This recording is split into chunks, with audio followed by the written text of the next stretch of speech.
Hablábamos hace un rato de alguna forma del bolsillo de los argentinos o de algunos argentinos y argentinas por el impuesto a las ganancias, por elevar el piso, porque se elevó el piso de impuesto a las ganancias. Pero vamos a hablar de otros bolsillos de argentinos y argentinas y para eso estamos en comunicación telefónica con Miguel Schiariti. Él es presidente de la Cámara Industrial y del Comercio de Carnes.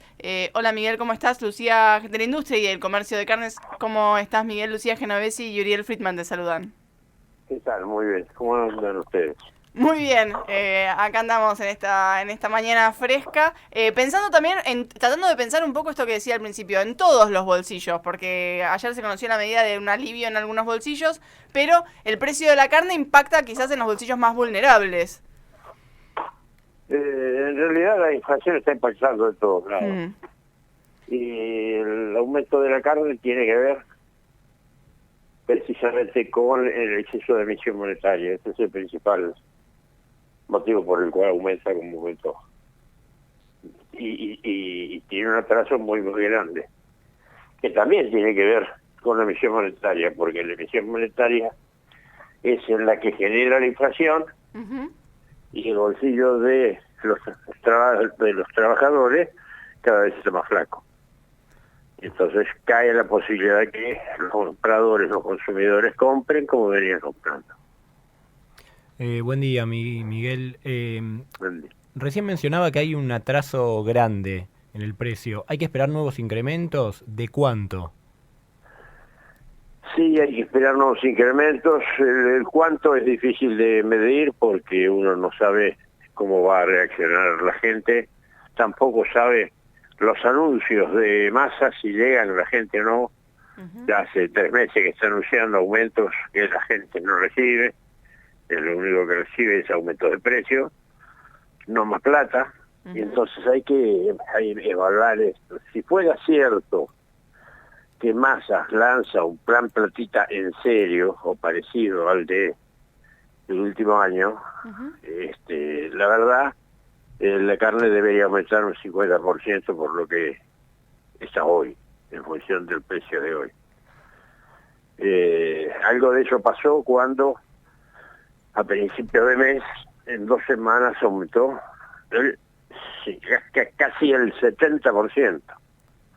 Y retrocedió alrededor del 40%. Pero este aumento, digamos, de que vos marcás en el caso de un plan platita de casi el 50%, ¿estaría dado por una cuestión de oferta y demanda o por una cuestión de atraso cambiario, como vos mencionabas hace un rato? Es la combinación de las dos cosas. Si el precio de la carne va a aumentar, independientemente de si el consumo convalida o no, en el momento en que llueva de manera regular en la Argentina. Y entonces haya pasto y el productor, que ha regalado todo, ya desde el año pasado viene regalando su carne, la va a aguantar hasta que se normalice la situación político-económica. Pero para esto es necesario que llueva, 30 milímetros por semana durante los próximos 2 meses. Claro, algo que a priori no parece como muy, muy probable. Ustedes desde la Cámara, ¿identifican cambios en el consumo de la carne? Digo, haber migrado de la carne vacuna a la carne de cerdo. ¿Identifican estos movimientos? Sí, se identifican siempre.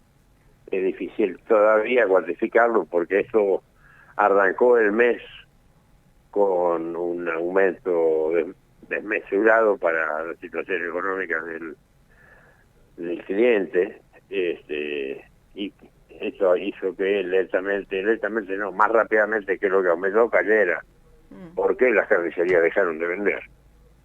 Eso siempre impacta en ese movimiento sobre el consumo y se trasladan, por suerte por ahora viene trasladándose exclusivamente a otras carnes, por lo menos la gran mayoría.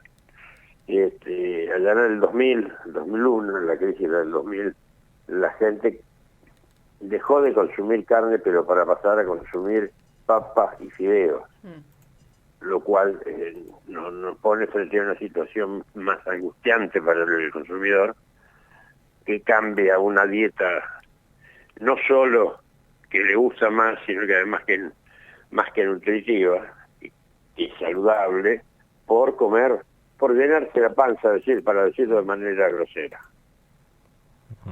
Miguel, los aumentos se dan en todos los cortes de carne, ¿y cuáles son los cortes que más compra la gente? La vaca se vende toda. Porque tenés que partir de que la vaca se vende toda. Entonces hay lugares donde el lomo no se vende concretamente, y entonces pasan lo que en las cargas se dice muchas veces los lomeros, y se llevan lo que se le está quedando al carnicero y lo venden en zonas donde sí se vende el lomo y le quedan otros cortes. Pero el lomero dejó de ser una figura tradicional para ser alguien que, para desaparecer prácticamente como abastece. Si algún frigorífico decide, porque tiene clientes, porque los clientes le piden exclusivamente el cuarto delantero o el cuarto trasero, que eso tiene que ver en función con el poder adquisitivo del barrio. Entonces, bueno, por ahí venden los cuartos. Cuando venden los cuartos, venden unos cuartos en zonas de alto poder adquisitivo y los otros cuartos en zonas de bajo poder adquisitivo. Claro. Miguel, la última de mi parte, vos decías, no sabemos cuánto, cuando Uriel te preguntaba hace un rato, cuánto puede aumentar, que dependía de algunos factores, pero se prevén próximos aumentos, más allá del valor, o por ahora el precio de la carne queda acá, a menos que se mueva algún otro factor de la economía en los próximos días. No, si todo sigue igual, el precio de la carne se va a quedar donde está, hasta el momento en que efectivamente el productor tenga la posibilidad de retener un poco de hacienda. Pero el aumento del precio de la carne vino para quedarse, porque la sequía no es un problema para la ganadería, un problema que se resuelve con que llueva nada más. Este año se vendieron el 14% más de hacienda para este mismo mes el año anterior. Es decir, tenemos 14 menos por ciento de oferta para lo que resta del año. Por eso digo que si el aumento se produce por lluvia, entonces el precio se va a modificar aunque no se venda. Claro, claro. Miguel, le agradecemos un montón este rato con nosotros y habernos aclarado algunas dudas. No, al contrario, gusto para mí. Buenos días. Buenos días. Pasaba Miguel Schiaretti, presidente de la Cámara de la Industria y el Comercio de Carnes, por Mañana Sí.